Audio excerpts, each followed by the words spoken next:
Hey, and welcome back to another APC Tech Talk. I'm Matt from the R&D team here at All-Purpose Coatings, and today we'll be looking at how prime coats should behave and some things to keep in mind when applying them. Let's jump into it. Also, don't forget to like and subscribe.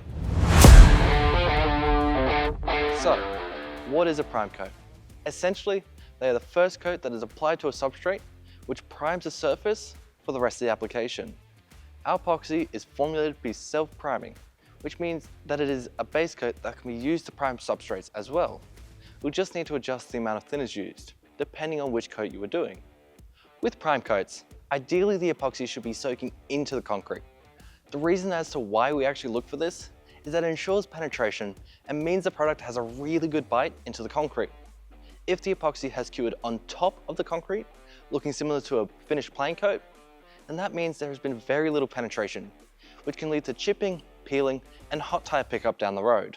How hard the substrate you're working with will determine the amount of thinners required to achieve this. One way to aid in reading the substrate is doing a simple water test, which can help determine porosity, hardness, and indicate the presence of sealers. So, let's work with this slab over here. After conducting our water tests, we found that the slab is quite soft and porous. If the slab were any softer, we'd actually recommend using a sacrifice coat to ensure the concrete is up to the task. However, with this slab, only a prime coat using 10% thinners will be needed. Applying a prime coat is much the same to any other coat. You pour out a ribbon, spread it, and then lay it off, pouring another ribbon about a meter back and repeating steps until the coat is finished. Pouring out single ribbons and working back 2 meters at a time helps to keep an even coat while staying as clean as possible.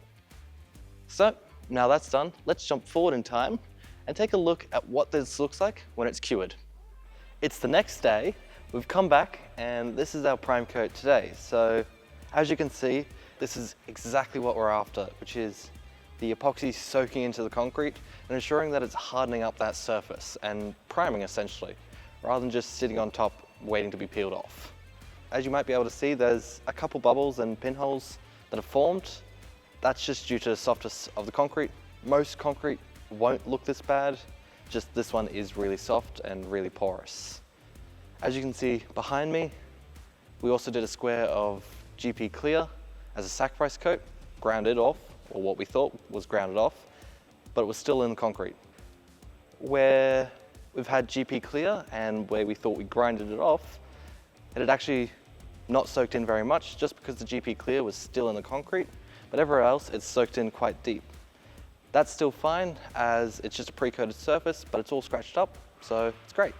In preparation for doing our base coat for our plain coat system, or really any system, it's just a good habit to sand all the pinholes and any debris or impurities that might be in the floor. So this was our prime coat.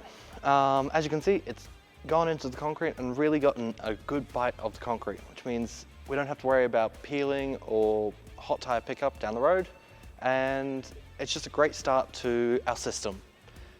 So that's it. If you liked the video, hit the like button and subscribe, and I'll see you in the next one.